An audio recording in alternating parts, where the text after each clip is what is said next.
अस्सलामुअलैकुम my dear students and my friends, my name is Rashid Ali. अपने channel का नाम आपकी फिजिक्स, चैप्टर नंबर 1 हीट और फॉर इंटर क्लास फिजिक्स। और उसके लिए ये टॉपिक जो है आज जो लेक्चर नंबर 10 है, लेक्चर नंबर 10 में आज जो हम पढ़ने जा रहे हैं वो है system and first law of thermodynamics. ठीक है, अब सबसे पहले हम ये समझते हैं कि सिस्टम क्या है। ठीक, सिस्टम क्या है? ये सिस्टम, तो सिस्टम हम किसको कहते हैं? एक्चुअली जो सिस्टम है ना, सिस्टम जो हम टॉपिक जो हम पढ़ रहे हैं वो थर्मोडायनामिक्स के हिसाब से है। थर्मोडायनामिक्स क्या है? Therm means heat, dynamics means motion, जिसमें हम क्या करते हैं, हीट एनर्जी को कन्वर्ट करते हैं मैकेनिकल एनर्जी में। तो इसमें क्या है कि थर्मोडायनामिक सिस्टम डिफाइन जो करता है definite quantity of matter or the region in space upon which the attention is focused, upon which the attention are focused or the analysis the problems. So simply हम ऐसा कहें, चलो भाई ऐसे generally अब जब हम कंसीडर करते हैं तो generally there are many types of the systems, suppose to be specially there are 3 types of the system. 3 types कौन कौन से? एक open system, close system, isolated system. अब देखिए ऐसा कहें कि थर्मोडायनेमिक्स ये कहता है कि a collection of matter which have distinct boundary, तो हम उसको हम कहते हैं simply this is a system. ठीक है ना। अब सिस्टम से बाहर जो भी चीज होगी हम उसको कहेंगे क्या? सराउंडिंग्स। अब देखिए जैसे मैं ये क्लासरूम में खड़ा हुआ हूँ, ठीक, क्लासरूम में ये अपने जो वॉल्स हैं ये मेरा क्लासरूम का सिस्टम है। ठीक है ना, वॉल्स ये मेरे क्लासरूम का सिस्टम है। अब देखें जब सिलेंडर आप लोग कंसीडर करते हैं तो सिलेंडर की जो वॉल्स होती हैं जो एक मेटर की बनी होती है, जो रीजन होता है, जो उसमें स्पेस है, ठीक है ना, तो वो भी एक सिस्टम है। ठीक है, जहां मॉलिक्यूल्स मौजूद होते हैं, तो जहां गैस मौजूद होती है। तो इस तरह से जैसे ये यूनिवर्स है, ये यूनिवर्स का अच्छा, तो ये atmosphere, here is the atmosphere is present, external everything external to the surroundings. Okay, that is surrounding and this is universe system. तो हम इस तरह से लिखें कि a collection of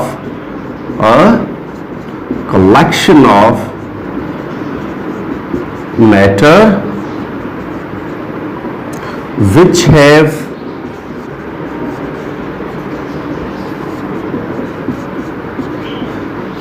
distinct boundary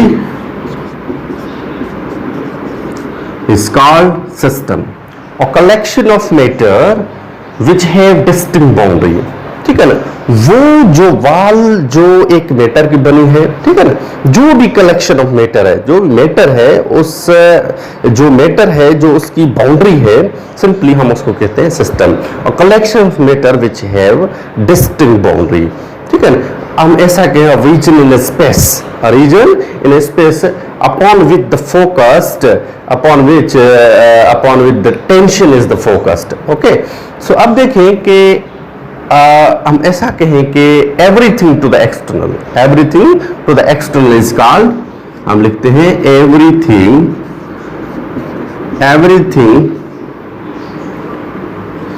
external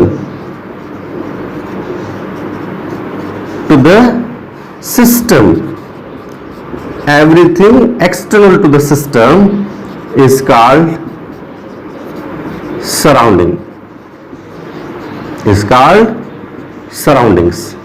अच्छा, सराउंडिंग्स क्या है? सराउंडिंग हम कहते हैं जो भी सिस्टम से बाहर है। ठीक है ना, सिस्टम से जो भी बाहर होगा उसको हम कहते हैं surrounding. Everything external to the system. Okay, everything external to the system हम कहते हैं क्या? सराउंडिंग्स। ओके, अब हम समझने की कोशिश करते हैं, थोड़ा डिटेल में जाते हैं सिस्टम को समझने। अच्छा, हमें कौन सी पॉइंट पे आना है? आइसोलेटेड पॉइंट पे भी आएंगे। ठीक है ना, अब सबसे पहले मैं इसको रिमूव करता हूं। ओके, देखो there are 3 types of the system. There are 3 types of system. अच्छा, तो वो कौन कौन से 3 टाइप्स है सिस्टम के? सबसे पहले और पहला जो टाइप है इसका, उसको हम कहते हैं कि ओपन सिस्टम। Open system. अच्छा, जो दूसरा टाइप है उसको हम कहते हैं कि closed system. Okay, according to our daily life. तो नंबर 3 जो है जिसको हम कहते हैं कि आइसोलेटेड सिस्टम। ओके, तो ये 3 टाइप्स हैं किसके? सिस्टम के। आए अब थोड़ा इसको हम समझने की कोशिश करते हैं कि ओपन सिस्टम क्या है हमारे डेली लाइफ में और क्लोज और आइसोलेटेड सिस्टम। सबसे पहले मैं इसको रिमूव करता हूं। Okay, I have remove. अब इसमें देखें कि जो ओपन सिस्टम है, ओपन सिस्टम हम किसको कहते हैं? ठीक है ना, ओपन सिस्टम ऐसे कहें, a system in which mass and energy, ठीक है ना, both can transfer between system and the surrounding. Okay, हमेशा लिखें a system in which mass and energy both can transfer, कहां? Transfer between system and surroundings. Okay, तो इसको हम कहते हैं ओपन सिस्टम। अ सिस्टम ऐसा सिस्टम जिसमें मास भी और एनर्जी भी, ठीक है ना, दोनों क्या हो जाए? वो ट्रांसफर हो जाए। ठीक है ना, दोनों क्या हो जाए? ट्रांसफर हो जाए, तो हम उसको कहते हैं क्या? Open system. अब देखें इस तरह से कि सपोज टू बी ये हमारे पास, लेट से सपोज ये है एनर्जी। ओके, आपने एनर्जी भी दी और आपने क्या? मास भी दिया। तो इसमें क्या होगा? एनर्जी और मास बोथ केम इनटू, ठीक है, आपने एनर्जी भी दी और मास भी दिया, तो क्या होगा कि एनर्जी भी आउट और मास भी आउट। ये मास आउट, ओके, और ये क्या? Energy out.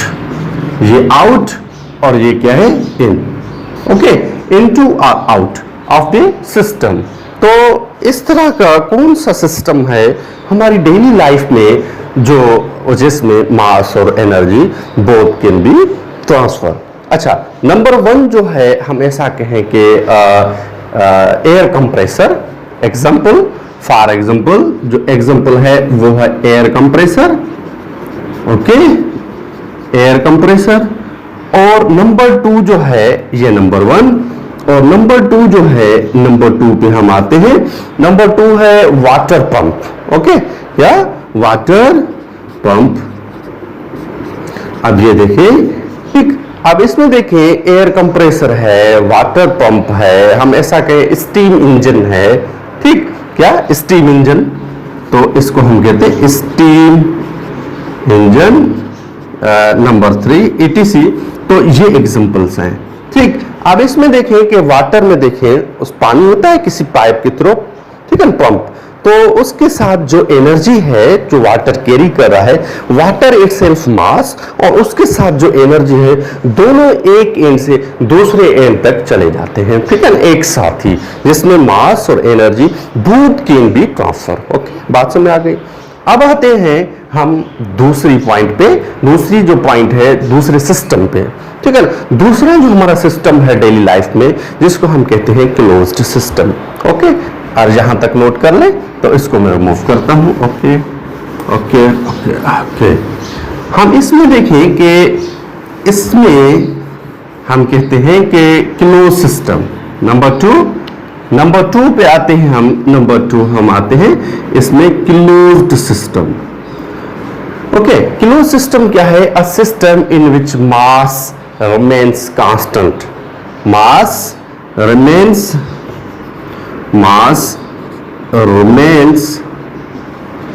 क्या है? Mass remains constant but energy can transfer between the system and the surroundings. ठीक है, बात समझ आई। अब ये वो सिस्टम है जिसमें हमारा मास जो है वो कांस्टेंट रहेगा, मगर इसमें जो एनर्जी है वो सिस्टम की रिमेन्स कांस्टेंट, वो कांस्टेंट रहेगी। अच्छा, तो सोचते हैं कि हमारी डेली लाइफ में किस तरह से। अब देखें, इस तरह से अगर आप मास इनटू, ठीक है ना, मास इनटू, तो मास तो वही रहेगा, ठीक, मास, तो ये मास आप दे रहे हैं, ठीक है ना, ये मास, ये एनर्जी, सॉरी ये एनर्जी, आप एनर्जी देते हैं, ठीक, ये मास देते हैं, तो इसमें क्या है, मास नॉट चेंज, ठीक है, मास नॉट ट्रांसफर, ओके, ये ट्रांसफर नहीं होगा, मगर एनर्जी कैन ट्रांसफर। तो ऐसा सिस्टम हम ढूंढे जिसमें एनर्जी ट्रांसफर हो जाए और मास जो आप इनटू में मास दे रहे हैं वो मास ट्रांसफर नहीं हो। तो ऐसा हमारी डेली लाइफ में कौन सा सिस्टम होगा? हम ऐसा ऐसे लेके एग्जांपल हम लेते हैं प्रेशर कुकर। क्या लेते हैं? फॉर एग्जांपल हम लेते हैं प्रेशर कुकर। ओके, अब ये प्रेशर कुकर है एग्जांपल, और दूसरा जो एग्जांपल हम लेते हैं वो लेते हैं a balloon filled with gas tightly. Okay, a balloon जो होता है, a rubber balloon is filled with the gas and tightly, we can say, हम ऐसा कहें कि टाइटली क्लोज्ड, ठीक है ना, टाइटली क्लोज्ड। अब ये भी एग्जांपल है। तो उसमें क्या होता है, जैसे बलून के अंदर हम एयर देते हैं, ठीक है, मतलब उसके अंदर जब हम एयर देते हैं तो जो बलून का मास है अपना वो कांस्टेंट रहेगा, मगर एयर जो है वो निकल गई। अब इसमें देखें प्रेशर कुकर में क्या होता है, ठीक है, प्रेशर कुकर में जो इसकी एनर्जी होती है ना वो ट्रांसफर हो जाती है, ठीक है, मगर उसका जो मास होता है वो क्या रहेगा, वो रिमेन्स कांस्टेंट रहेगा। इस तरह के बहुत से एग्जांपल हैं। A gas confined between the system and the cylinder, ये भी उसका एग्जांपल है, ठीक है। अब इसको हम कहते हैं क्या, क्लोज्ड सिस्टम। ऐसा सिस्टम डेली लाइफ में जिसमें मास जो है वो remains constant but energy can transfer. Okay, अब आते हैं हम तीसरे सिस्टम पे, ठीक है ना। तीसरा जो सिस्टम है उसमें क्या होता है, तीसरा सिस्टम जिसको हम कहते हैं कि तीसरा सिस्टम आइसोलेटेड सिस्टम। क्या? Isolated system. A system in which हम ऐसा कहें, a system in which neither mass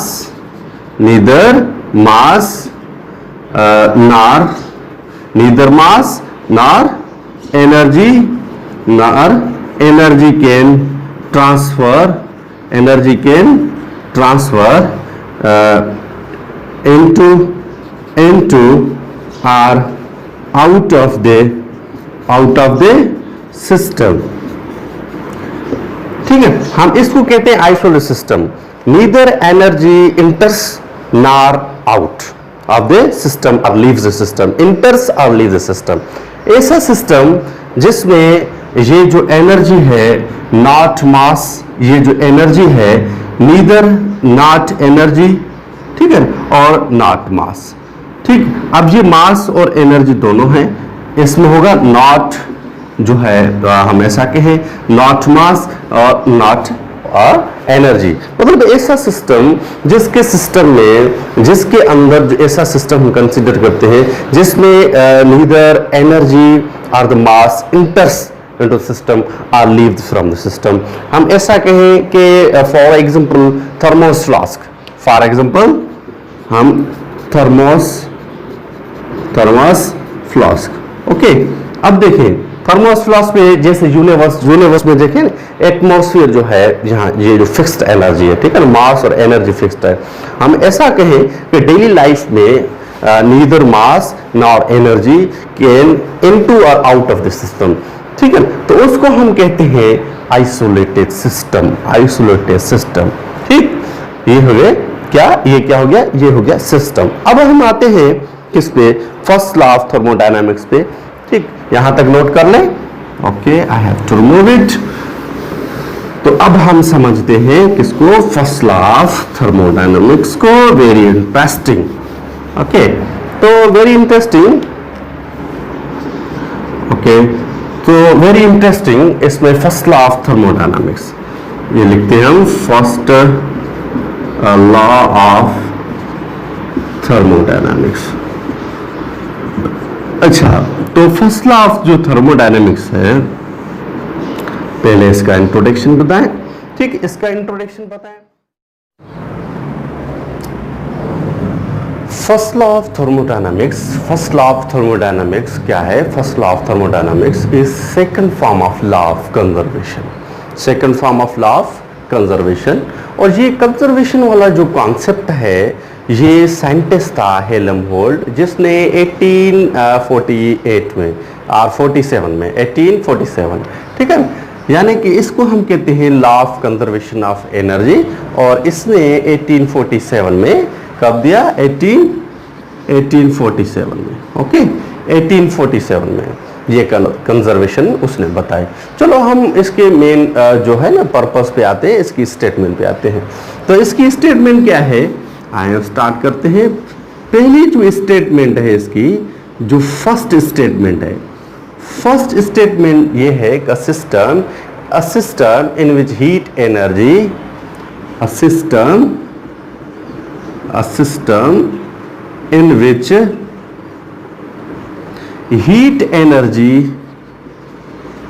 heat energy transfer into other form of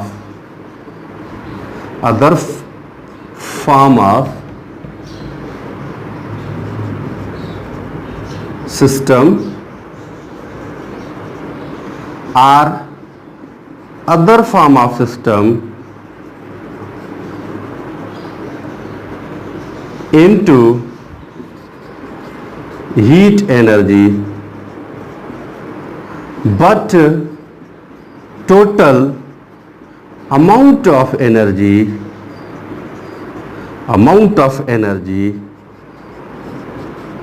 remains constant. Okay, ये एक बुकिश डेफिनेशन है। बुकिश डेफिनेशन ये है कि a system in which heat energy can transfer और heat energy transfer into other form of energy or other form of energy into the heat energy, but total amount of energy remains conserved, remains constant। तो ये first definition ये है इसकी, ठीक है ना, first statement, sorry, this is the first statement of first law of thermodynamics. क्या ऐसा हो सकता है? अगर ये है तो इसमें क्या होगा कि जो आप एनर्जी सप्लाइड कर रहे हैं वो change in internal energy plus work done में कंज्यूम हो जाएगी। तो इस तरह से हमें क्या मिलेगा कि इसमें एक न्यू हमें ऐसी मिल जाएगी, यानी कि इंजन मिल जाएगा जिसकी एफिशिएंसी 100% होगी। दैट्स इम्पॉसिबल, जिसको हम कहेंगे परपेचुअल मोशन ऑफ मशीन। चलो हम सेकंड स्टेटमेंट पे आते हैं, फिर उसकी एक्सप्लेनेशन पे आएंगे। तो इसको मैं रिमूव करता हूँ। फर्स्ट स्टेटमेंट के बाद हम सेकंड स्टेटमेंट पे आते हैं। अच्छा, सेकंड स्टेटमेंट क्या है? सेकंड स्टेटमेंट आपका कंप्लीटली जो कॉन्सेप्ट है वो क्लियर करेगा। अब देखिए इसमें heat energy supplied, heat energy supplied to the system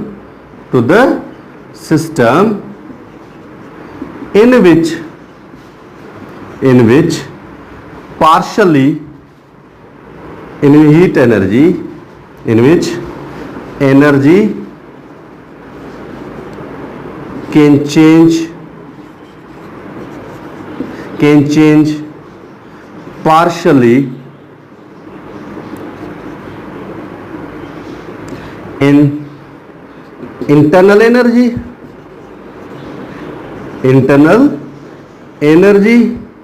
and partially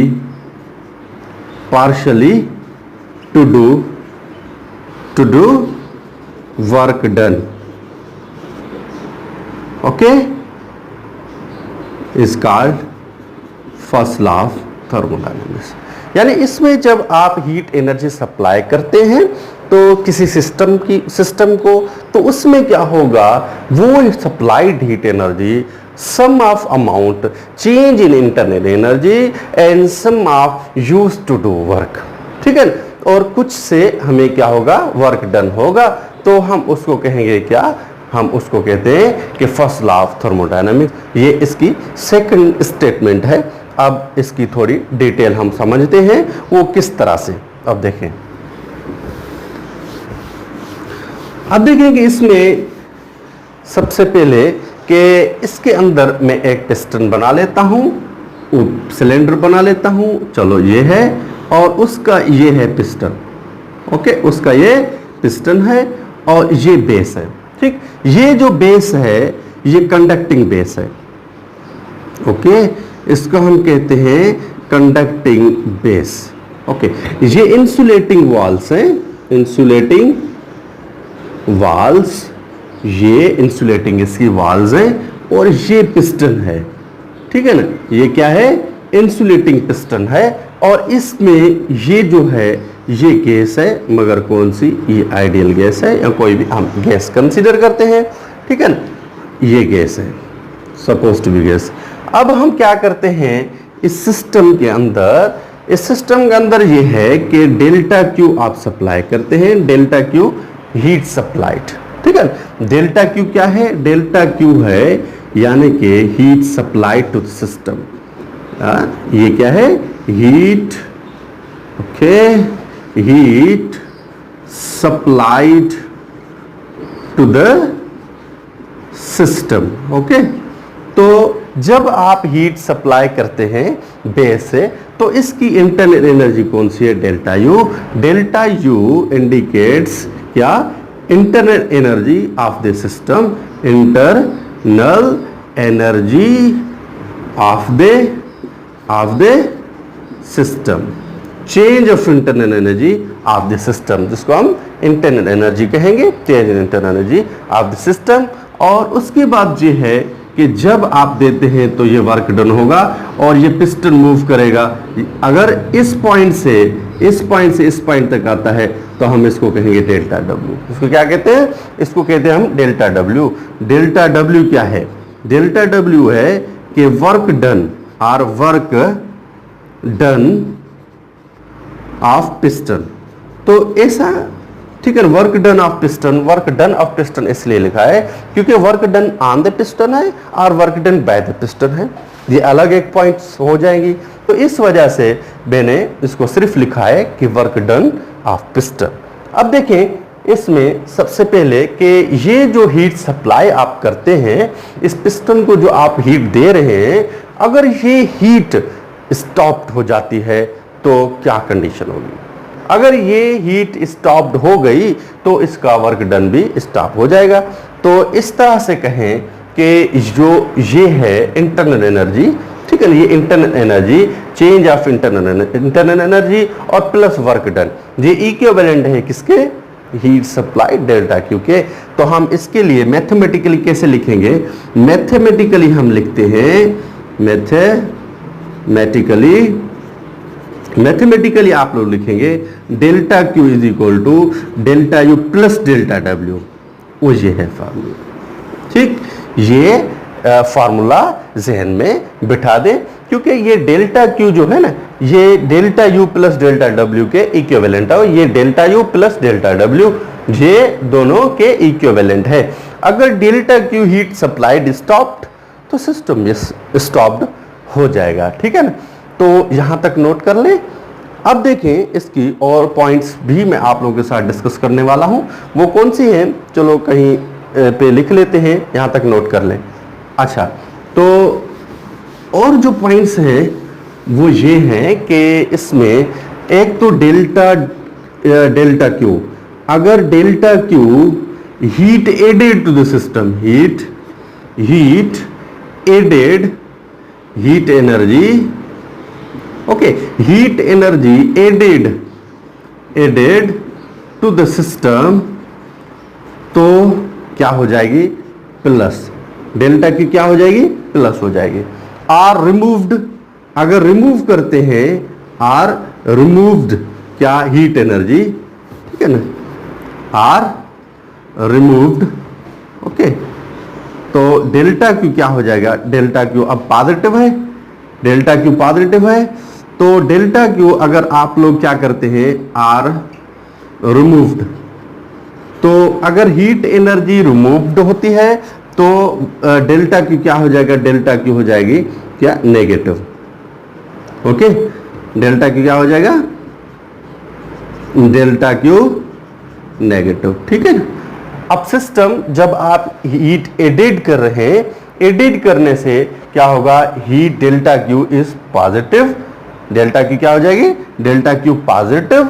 अगर आप इसमें से हीट एनर्जी रिमूव्ड होती है तो डेल्टा क्यू हो जाएगा नेगेटिव। अच्छा, अगर ये डेल्टा यू है, डेल्टा यू कौन सी, इंटरनल एनर्जी, अगर ये डेल्टा यू ये इंटरनल एनर्जी अगर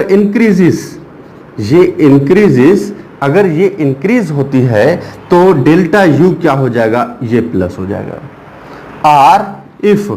आर इफ यानी कि इसमें इफ डेल्टा यू डिक्रीजेस, ठीक है ना, हीट एनर्जी यानी कि इफ हीट एनर्जी यानी कि internal energy, if internal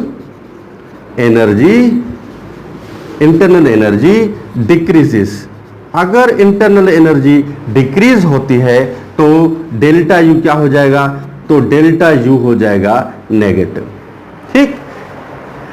internal energy increases, delta U positive, internal energy decreases, delta U negative, okay, decreases negative. अच्छा, तो अब आते हैं किस पे, डेल्टा डब्ल्यू पे, इसको हम समझने की कोशिश करते हैं, okay.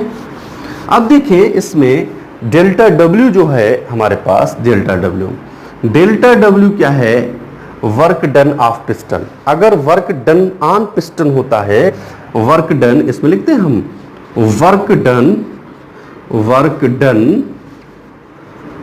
Done by piston is positive, okay. अगर वर्क डन बाय पिस्टन है तो हम क्या लेंगे, positive. Work done work done on piston is negative. अब ये किस तरह से, ये कैसे हुआ, अब देखें इसमें सबसे पहले अगर आप लोग देखें, हीट एनर्जी सप्लाई करते हैं, पिस्टन मूव करता है, work done by the piston, तो हम लेंगे क्या, पॉजिटिव। अगर आप लोग उसके ऊपर ऐसा कहेंगे, तो आप लोग क्या करते हैं, इसके ऊपर जो लोड रखा होता है, ये लोड है, सपोज टू बी ये लोड है, अगर ये लोड हटा देते हैं, लोड हटाएंगे तो पिस्टन ऊपर जाएगा, work done by the piston, तो उस टाइम में हम लेंगे पॉजिटिव। अगर ये लोड रखते हैं, आप ऐसे लोड रखेंगे तो पिस्टन ऐसे जाएगा नीचे, ठीक, जैसे लोड रखते हैं तो पिस्टन नीचे जाएगा तो क्या हो जाएगा, नेगेटिव हो जाएगा ना, नीचे जाएगा तो नेगेटिव, क्योंकि वर्क लोड रखते हैं, लोड रखेंगे तो नेगेटिव बात है ना भाई, हाँ, किसी के ऊपर इतना लोड रखेंगे तो क्या हो जाएगा, नेगेटिव बात है ना, ठीक है ना, ये नेगेटिव है ना, पॉजिटिव नहीं होगा। अगर उसके ऊपर लोड हटाते हैं, ठीक है ना, काम का बर्डन तो हटाएंगे तो क्या है, ये पॉजिटिव पॉइंट है, ठीक है ना। ऐसे नहीं हो कि एक बंदे पे इतना लोड रख दें कि वो बंदे ही चला जाए। अब देखिए, work done on the piston positive, work done by the piston positive, work done on the piston, work done by the piston positive, work done on the piston negative, ठीक। अब उसके बाद आते हैं इस लॉ के अंदर लिमिटेशंस क्या हैं, इसकी लिमिटेशंस क्या हैं, देखिए लिमिटेशंस ऑफ, इसमें लिखते हैं लिमिटेशंस, अच्छा, limitations of first law of thermodynamics क्या है। पहली जो इसकी लिमिटेशन है, limitation do you know, limitation means drawbacks जो ये एक्सप्लेन नहीं कर पाया, वो कौन से पॉइंट्स हैं। पहली जो लिमिटेशन जो पॉइंट है, ठीक है ना, वो पॉइंट ये है, he could not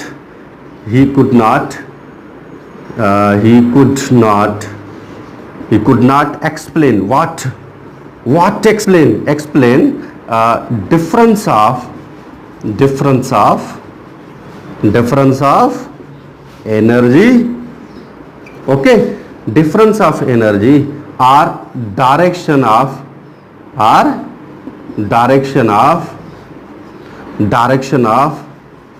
flow of energy. अच्छा, तो he could not explain the difference of energy or direction of flow of energy, ठीक है ना। अब इसने ये नहीं बताया कि ये हीट एनर्जी कोल्ड से मतलब ऐसा कहें कोल्ड से हार्ट की तरफ, हार्ट से कोल्ड की तरफ जो है heat energy can be flow, इसने डायरेक्शन हमें नहीं बताया और एनर्जी डिफरेंस भी इसने हमें एक्सप्लेन नहीं किया, तो ये नहीं कर पाया। तो इसकी पहली पॉइंट ये है ड्रॉबैक्स। अच्छा, दूसरी पॉइंट कौन सी है ऐसी जो ड्रॉबैक पे काउंट की जा सकती है? दूसरी पॉइंट ये है कि it cannot explain, he cannot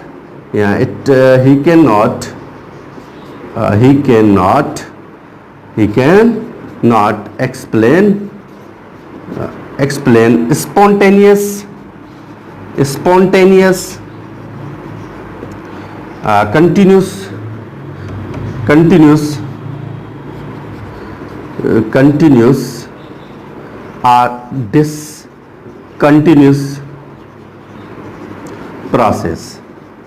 okay, तो ये जो है दूसरी जो पॉइंट है, he can not explain is it continuous और डिसकंटिन्यूस प्रोसेस, ठीक है। स्पॉन्टेनियस प्रोसेस ये कौन सा प्रोसेस है भाई, इसने नहीं बताया। इसने कहा, अगर देखें इसकी मेजर ड्रॉबैक ये है, ये कह रहा है कि अगर इस सिस्टम में heat supply stopped, heat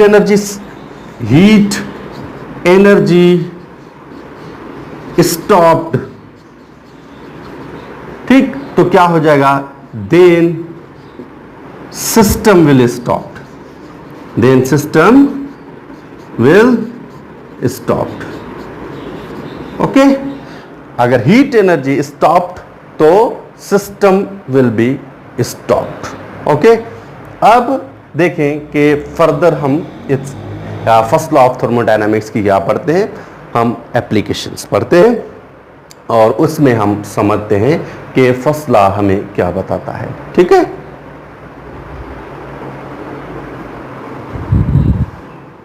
okay, अब देखेंगे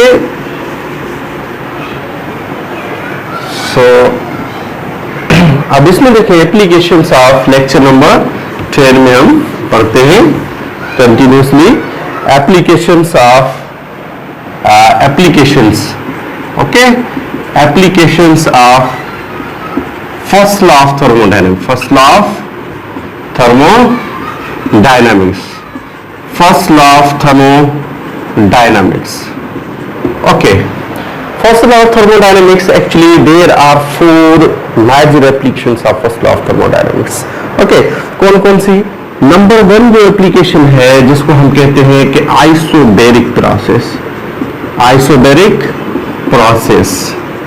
ओके। और नंबर 2 जो एप्लीकेशन है उसको हम कहते हैं आइसोपोरिक प्रोसेस, ठीक। और जो तीसरी एप्लीकेशन है उसको हम कहते हैं कि आइसोथर्मल प्रोसेस। और नंबर 4 जो एप्लीकेशन है उसको हम कहते हैं एडियाबैटिक प्रोसेस, ठीक है ना। These are the 4 applications of first law of thermodynamics, ठीक। अब वन बाय वन समझने की कोशिश करते हैं कि फर्स्ट लॉ ऑफ थर्मोडायनामिक्स की पहली एप्लीकेशन हमें क्या बताती है, ठीक है ना। अब इसमें पढ़ेंगे है कि आइसोबैरिक प्रोसेस क्या है, ठीक। अब इसको मैं रिमूव करता हूं इन 3 एप्लीकेशंस को, ओके। अब समझते हैं कि आइसोबैरिक प्रोसेस क्या है।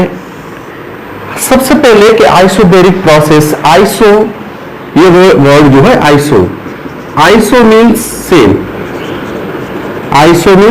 सेम, और ये baric, actually baric means pressure, क्या है? Pressure. Iso means same, baric means pressure. Iso means same, baric means pressure, okay. Iso same, baric pressure. So अब हम डेफिनेशन लिखते हैं, अ प्रोसेस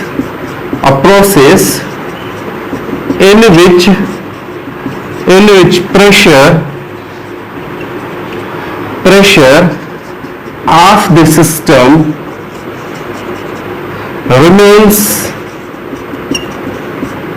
remains constant. ठीक, a process in which pressure of the system remains constant.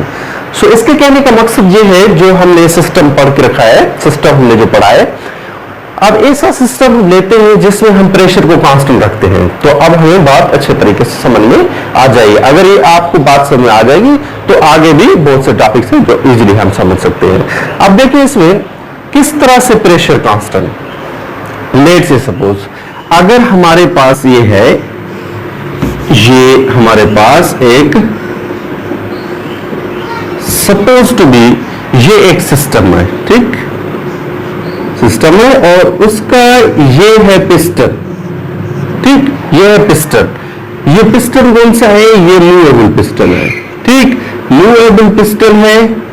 और ये जो valves है इनको हम कहते हैं कि इंसुलेटिंग वाल्व्स। कौन सी? Insulating valves. ओके, ये इंसुलेटिंग वाल्व्स, मूवेबल पिस्टन, और बेस जो इसका होगा वो बेस जो है वो कंडक्टिंग होगा, ठीक है ना, conducting base. Okay, conducting base क्यों? क्योंकि जब हम हीट देंगे तो वो हीट अंदर जो आइडियल गैस जो है ना, इसके अंदर आइडियल अमाउंट ऑफ गैस है, आइडियल गैस, ठीक, आइडियल जो हमने इसके अंदर गैस रखी है वो क्या करेगी? हीट लेगी, डेल्टा क्यू, जो हीट हम सप्लाई करेंगे डेल्टा क्यू देंगे, तो ये डेल्टा यू इंटरनल एनर्जी जो है, यानी कि वो हीट एनर्जी को गेन करेगी। जब हीट एनर्जी को, इंटरनल एनर्जी यानी मॉलिक्यूल्स जो है अंदर जो गैस है वो हीट एनर्जी को गेन करेंगे, तो क्या होगा?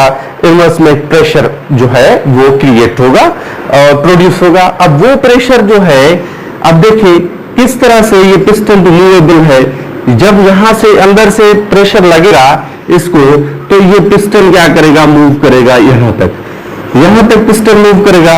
अगर पिस्टन मूव करता है तो वर्क डन होगा, ठीक है ना, वर्क डन, यानी हम कह सकते हैं कि डेल्टा एक्स वर्क डन। ये x1 से लेकर x2 तक, ये सपोज टू बी x1 और ये x2, तो डेल्टा x किसके बराबर होता है? Delta x equals to x2 minus यानी कि x1। ओके, डेल्टा x ये एक्चुअली क्या है? ये वर्टिकल, एक्चुअली ये डिस्टेंस है अंदर से जो फोर्स लगने वाला है ना मॉलिक्यूल्स की पिस्टन पे, तो ऊपर जो है इसको पुश कर रहा है, क्योंकि पिस्टन जो है वो मूवेबल है। अब देखिए कि आगे हम समझने की कोशिश करते हैं किस तरह से। अगर देखें कि अगर ये पिस्टन मूव करेगा, इस पे फोर्स लगेगी, अब ये फोर्स लगेगी, एफ फोर्स, मॉलिक्यूल्स जो फोर्स लगाएंगे तो ये डिस्प्लेसमेंट कवर होगा, covered by the piston displacement cover करेगा। अच्छा, आप लोगों ने मैकेनिक्स में बेसिक वर्क पढ़ के रखा है, वर्क डेफिनेशन क्या है? द प्रोडक्ट ऑफ क्या है, यानी कि फोर्स एंड डिस्प्लेसमेंट, उसको हम क्या कहते हैं? सिंपली हम उसको कहते हैं कि वो वर्क है। अब इस तरह से हम लिखते हैं कि ये जो वर्क जो होता है F इंटू ये D है, ठीक। अब F इंटू D, तो ये वर्क है डेल्टा W किसके बराबर है? अब देखिए फोर्स, देखें कि एक्चुअली मॉलिक्यूल्स क्या लगेंगे? प्रेशर लगाएंगे। प्रेशर क्या है? देखें, फोर्स पर यूनिट एरिया हम इसको कहते हैं pressure, force per unit area pressure, force per unit area इसका प्रेशर, ये एरिया है, ठीक है, ये अंदर जिसका ये सारा एरिया है, ठीक है। अब ये वाल्स ये इसका एरिया है। अब कौन सा एरिया? पिस्टन वाला एरिया, ठीक है ना। अब ये जो पिस्टन वाला एरिया है, इस एरिया पे क्या लगेगा? इस एरिया पे फोर्स लगेगा, ठीक, फोर्स, उसको हम कहते हैं प्रेशर। अगर ये एरिया डिवाइड कर रहा है तो इधर जाएगा, मल्टीप्लाई करेगा, तो F इज इक्वल टू क्या हो जाएगा? PA हो जाएगा, ठीक, F is equal to PA। तो हम इस जगह पे F की जगह पे क्या रख सकते हैं? F की जगह पे हम PA रख सकते हैं। और D किसके बराबर है? D delta X, okay. So हम यहां रखेंगे डेल्टा एक्स, तो डेल्टा W इक्वल्स टू, अब देखें कि एरिया इनटू डेल्टा एक्स किसके बराबर है? अब देखिए इसका यूनिट क्या है, मीटर स्क्वायर, और एक्स का डिस्प्लेसमेंट का क्या है, डिस्प्लेसमेंट का क्या है, वो मीटर है, तो ये क्या हो जाएगा, मीटर क्यूब। मीटर क्यूब किसका यूनिट है, वो तो वॉल्यूम का है, ऑफ कोर्स वॉल्यूम। तो हम इस जगह पे लिख सकते हैं ये है डेल्टा वी, ये क्या कह सकते हैं हम, डेल्टा वी। अच्छा यहां रखेंगे पी, ये delta we, okay, P delta we. अच्छा डेल्टा क्यों, क्योंकि डेल्टा तो चेंज इन वॉल्यूम, ठीक है, change in volume. Original volume कहां है, ओरिजिनल वॉल्यूम ये है, ठीक, ये पिस्टन में बना लेता हूं। अब ये देखिए ये यहां तक ये V1 है ओरिजिनल वॉल्यूम, और यहां तक ये पिस्टन मूव करके गया तो ये इसका न्यू वॉल्यूम है, ठीक, और चेंज कितना होगा, ये डेल्टा वी। तो ये हो गया एक्चुअली, यहां इस तरह से भी हम डेल्टा डब्ल्यू को लिख सकते हैं, पी यानी के ब्रैकेट के अंदर V2 माइनस V1। अब ये है डेल्टा डब्ल्यू। अच्छा यहां तक बात समझ में आ गई। अब आगे बढ़े, अब आगे हम क्या करते हैं, मेजर पॉइंट आप लोगों को बताने जा रहा हूं। अब इसमें जो प्रेशर है वो किस तरह से कांस्टेंट रहेगा। अब जो first law of thermodynamic formula है उस फार्मूला में हम ये वैल्यू रखेंगे, ठीक, यहां तक नोट कर ले ताकि मैं आगे बढ़ सकूं। ओके नोट कर लिया, so I have to remove it. अब देखिए इसमें मैंने कहा कि चलो जो इंटरनल प्रेशर होता है, internal pressure is equal to external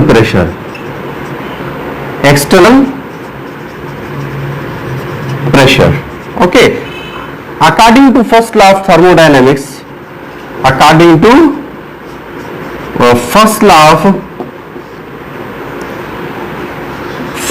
of thermodynamics,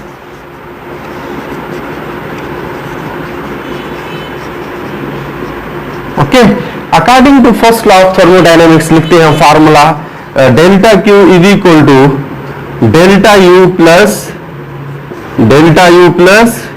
delta W. तो इसको हम डेल्टा डब्ल्यू को यहां पुट करेंगे तो क्या हो जाएगा, डेल्टा क्यू इक्वल्स टू ये डेल्टा यू, ये प्लस ये किसके बराबर है, पी, ये V2 माइनस V1। ये है इक्वेशन, ठीक, ये किसकी इक्वेशन है, आइसोबैरिक प्रोसेस की। अच्छा अगर हम फर्दर कुछ पॉइंट्स ऐसी भी होती हैं जो हम समझना चाहते हैं उनको, अच्छा इसका जो एक्चुअली स्पेशली P और V के बीच में जो ग्राफ हो किस तरह से बनेगा, ठीक है, ये एमसीक्यूज आता है वैसे, यहां तक नोट कर ले। Okay I have to remove it, okay ठीक है, मैंने इसको रिमूव कर दिया। अब हम आगे बढ़ते हुए, अब देखिए इसमें ये ग्राफ है सपोज टू बी, अब इस ग्राफ में ये P प्रेशर V वॉल्यूम, तो P pressure V volume suppose to be ये पॉइंट हमने ये पॉइंट कंसीडर कर लिए, ठीक है, अब प्रेशर भी है, वॉल्यूम भी है, एक्चुअली टेम्परेचर भी होगा, ठीक। अगर देखें ना इसमें, देखिए अगर हम टेम्परेचर कंसीडर करते हैं, P क्या है, P हमारे पास कांस्टेंट है, तो V1 और T1, ठीक है, V1 और T1, तो P कांस्टेंट। अब जैसे बढ़ेगा हर जगह पे क्या होगा, भले ये कितने में बढ़ता रहे, यहां पे ये फिक्स हो रहा है, ठीक है, और लेट से सपोज ये P कांस्टेंट है, V1 T1 है, और यहां तक आगे है तो सपोज टू बी VL और TM तो नहीं लिखते हम, चलो ठीक है, V2 और इसको हम मानते हैं T2। तो इनिशियल टू फाइनल, तो कहने का मकसद ये है इसकी जो बढ़ेगा एक्चुअली जो ग्राफ हमें मिलेगा वो स्ट्रेट लाइन होगा, मगर स्ट्रेट लाइन किस तरफ होगा, स्ट्रेट लाइन जो होगा वो पैरेलल टू द एक्सिस होगा, ठीक है, इसका जो ग्राफ है वो पैरेलल टू एक्सिस होगा, यहां तक नोट कर ले।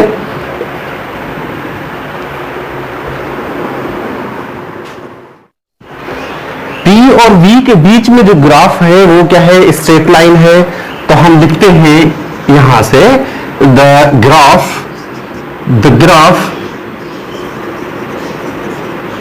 Between P pressure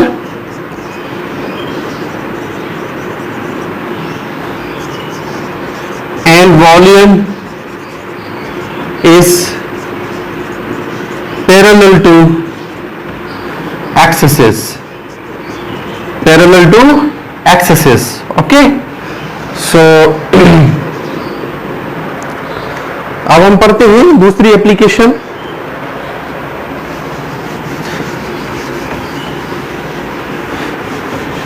okay,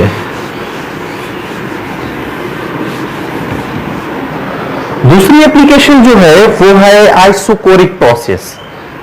number 2 में isochoric process. Similarly iso means same, iso means same और कोरिक means volume।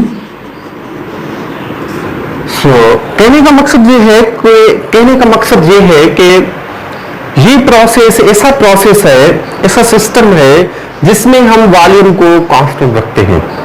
किस तरह से? अब देखें, अ process in which volume of a system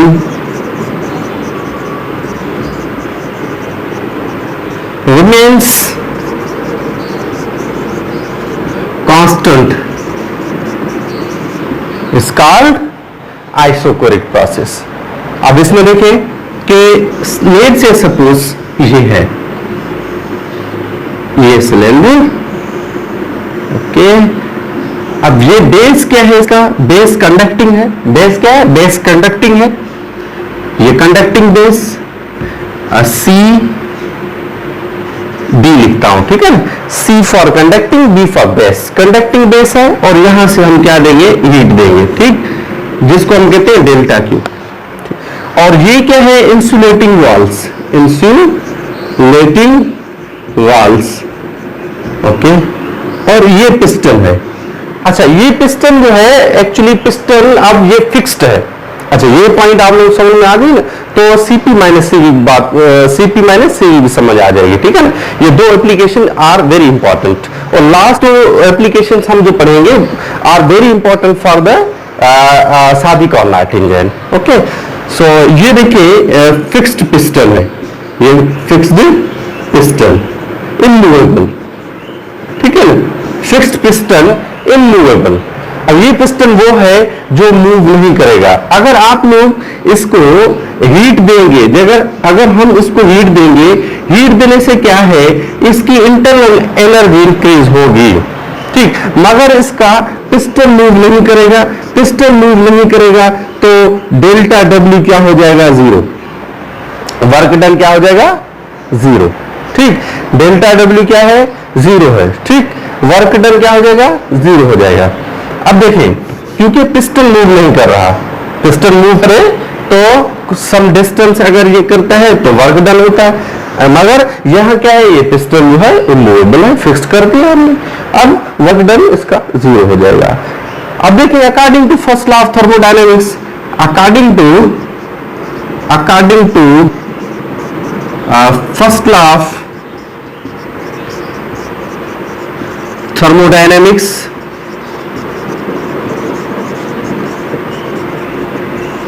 वो क्या है? Delta Q is equal to delta U plus delta W. तो क्या रखते हैं कि delta Q equals to delta U plus 0, तो delta Q equal to delta U हो जाता है। ये है। तो ग्राफ किस तरह से आना चाहिए, ठीक है ना? अब देखिए कि ग्राफ इस तरह से होगा, पी और वी के बीच में, पी और वी के बीच में ग्राफ किस तरह से होना चाहिए? ग्राफ होगा वर्टिकल, ग्राफ होगा वर्टिकल, ठीक। अब इसमें क्या है? वॉल्यूम कांस्टेंट है। क्या है?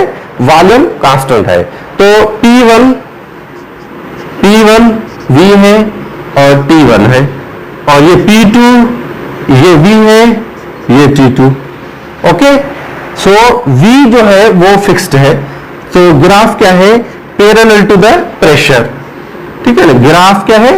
Graph between P and V is parallel to pressure, ठीक, parallel to pressure, graph vertical है, ठीक है ना, vertically parallel to the pressure, ऐसे लिखना, ठीक। अब आगे बढ़ते हैं थर्ड एप्लीकेशन की तरफ। सो टाइम बहुत कम है, यहां तक नोट कर ले, ठीक है ना, हो गया नोट, बढ़े आगे, ओके। मैंने आप लोगों का आज बहुत टाइम ले लिया है। अब देखिए कि अब हम पढ़ते हैं थर्ड एप्लीकेशन, वेरी इंपॉर्टेंट। अब थर्ड एप्लीकेशन क्या है? थर्ड एप्लीकेशन है आइसोथर्मल प्रोसेस, आइसोथर्मल प्रोसेस, ठीक। अब आइसोथर्मल प्रोसेस में क्या पढ़ेंगे हम? देखिए, iso means same, iso means same, तो ये सेम। और थर्म मीन्स हीट और टेम्परेचर, हीट और टेम्परेचर, ओके। सो ऐसा प्रोसेस जिसमें temperature remains constant, a process in which temperature of the system remains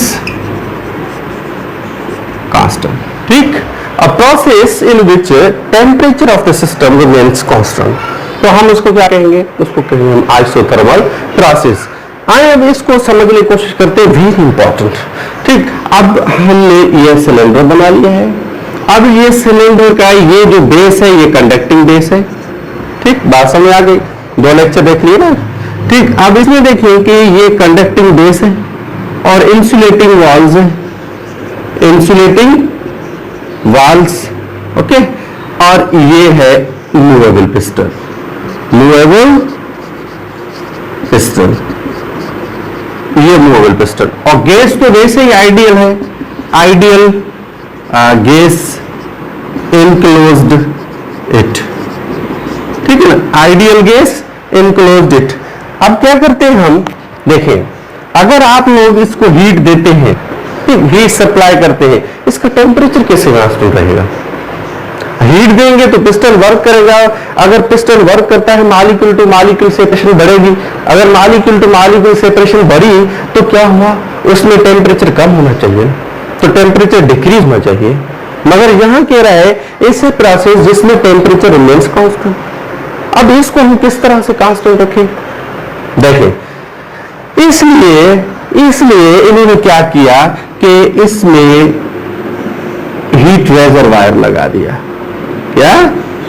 heat reservoir, ये है, ठीक, हीट रेजरवायर, ये हीट रेजरवायर, ठीक।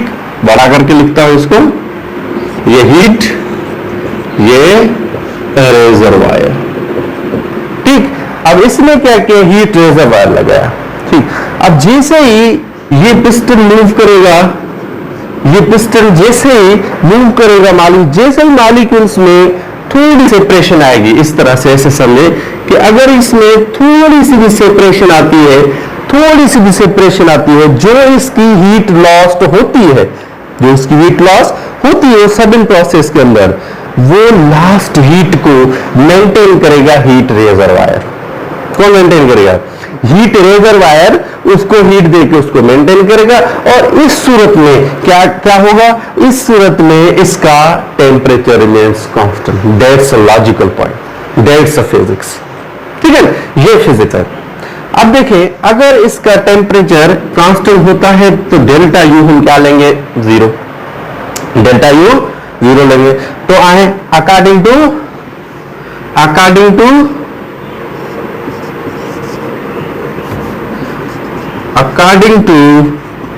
फर्स्ट लॉ ऑफ थर्मोडायनेमिक्स,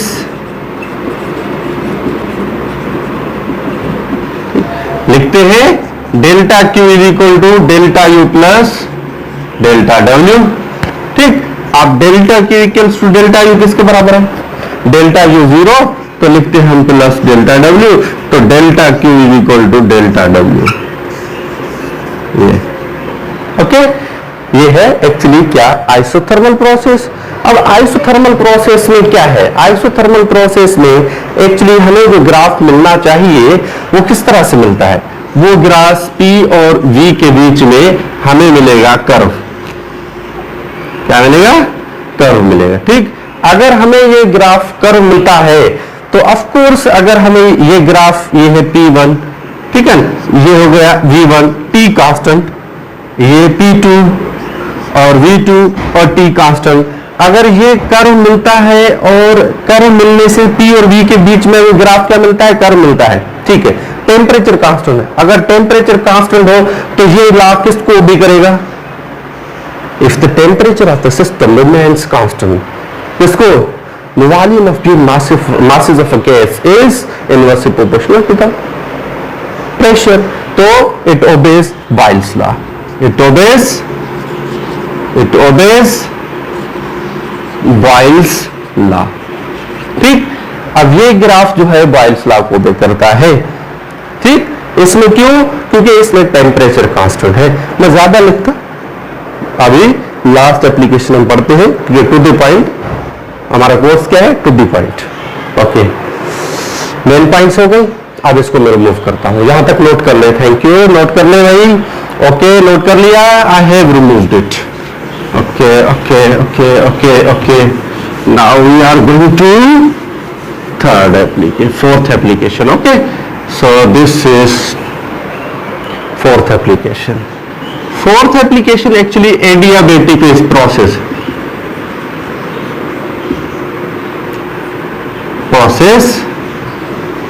अब एडियाबेटिक प्रोसेस में क्या होगा? एडियाबेटिक प्रोसेस में क्या होगा? अब एडियाबेटिक प्रोसेस ये है कि कह रहे हैं a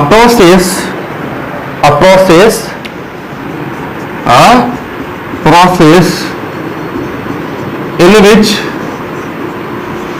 no heat into or out of the system। ठीक, ऐसा प्रोसेस जिसमें नो हीट इनटू और आउट ऑफ द सिस्टम। ठीक है, अब इसको और इजीली हम किससे? Neither in nor out of the system. हम ऐसा कहें heat energy of the system यानी कि रिमेन्स कंजर्व्ड। ठीक, नो इन और आउट ऑफ द सिस्टम, हम इसको सिंपली कहते हैं एडियाबेटिक प्रोसेस। अब देखें, ये है पिस्टन। पिस्टन भी मूवेबल है और इसके अंदर गैस भी है, ideal gas. Okay, ideal gas enclosed है, आइडियल गैस इनक्लोज्ड है। ठीक, अब ये हम क्या करते हैं? कंडक्टिंग नहीं है ये। अब बेस इंसुलेटिंग है, यह भी एमसीक्यू बन सकता है। Insulating base. ठीक, अब इसकी वाल्व्स भी इंसुलेटिंग है, पिस्टन भी इंसुलेटिंग है। ठीक है, पिस्टन इंसुलेटिंग भी है, मूवेबल भी है। ठीक, insulating and movable both, and valves are also insulating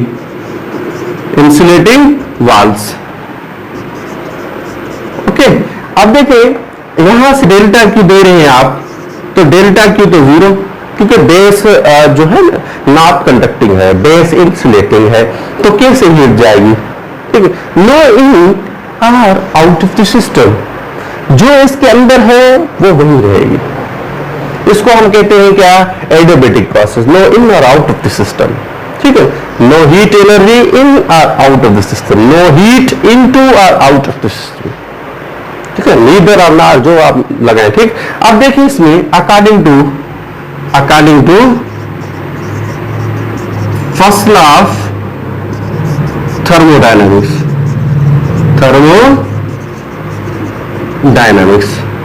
क्या लिखते हैं कि delta Q is equal to delta U plus delta W. ये हो गया 0, तो लिखते हैं delta U plus delta W, तो इसको इधर लेकर आए तो माइनस डेल्टा डब्ल्यू हो जाएगा। आर इसको इधर लेकर आए, आर अगर इसको लेकर आते हैं तो delta W is equal to minus delta U, ये कंडीशन है। ठीक, तो ग्राफ किस तरह से बने, ग्राफ किस तरह से बनना चाहिए। अब देखिए इसमें ग्राफ बनेगा P और V के बीच में, ग्राफ तो ऐसे ही बनेगा, ठीक, थोड़ा कर्व, ये कर्व होगा, ठीक है। अब इसमें ये P1 V1, ठीक, और ये T1, हाँ very good, P2 V2 T2। अच्छा इसमें कौन सी बात है, T1 T2, तो इसमें टेम्परेचर कांस्टेंट नहीं है, लॉजिकल पॉइंट ये है, टेम्परेचर कांस्टेंट नहीं है। अगर ये टेम्परेचर कांस्टेंट नहीं है एडियाबेटिक प्रोसेस में, तो क्या हुआ, it does not obeys the Boyle's law, ठीक है, टेम्परेचर कांस्टेंट नहीं है, ठीक है। P और ये V के बीच में, ठीक है, P और V के बीच में temperature is not constant between P and V and does not